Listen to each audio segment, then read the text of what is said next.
And now I'm going to explain how to set up the gas switching system for stop flow operation.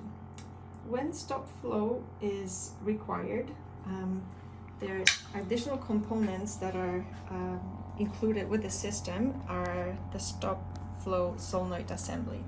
It's a solenoid assembly which basically redirects the gas to bypass the chamber and maintain it in stop flow.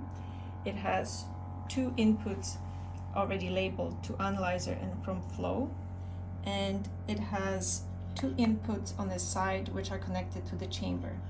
When we're doing stop flow measurements and working with very small samples, this is where the gas is stopped between these two ports and the chamber, and we've included here copper tubing which prevents any kind of diffusion of gas, because this is where the gas is not moving during the stop flow. There's a solenoid valve for each channel. In this case, I'm only going to use 3 because of space limitations. And it's important that these are first connected to the back of the switcher that I've explained earlier. The stop flow solenoid valve assemblies have to be connected to the gas switcher on the back according to each channel. So we have channel 1 connected here first, then channel 2, and channel 3.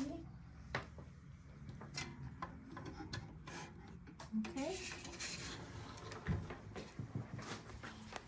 And then we've got these connected here, the analyzer tubing going into the gas switcher from flow, connected to the rotometer output. This is our reference solenoid valve, so it doesn't have the chamber. We've got the tubing going directly back into the solenoid valve. And these two will be connected with the chamber. So we've got the analyzer going to the switcher from flow connected here, and this is the last one, again from the flow meter. And you cannot mess this up because these lure connectors are male, female. They only connect in one way. And then we've got our animal chambers, insect chambers connected here to these valves. It's a push in, quick connect, disconnect setup, and the same here for this one.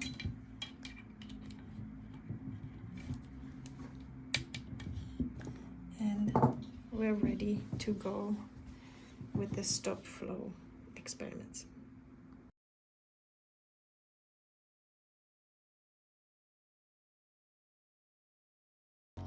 This is a stop flow chamber.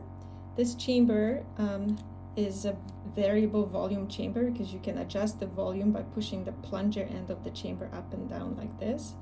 For very small insects, this is important because minimizing the volume for stop flow measurements is important.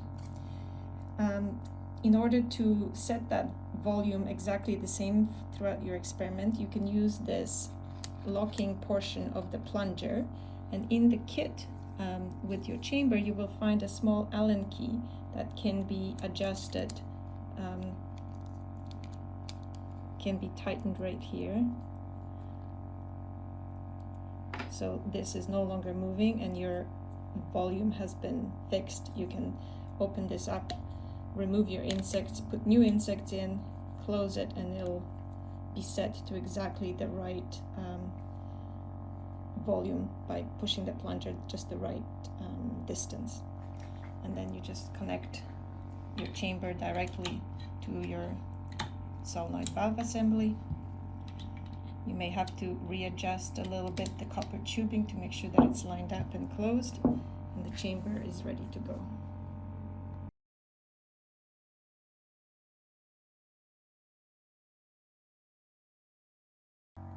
Now we're going to look at the setup of software for the stop flow configuration.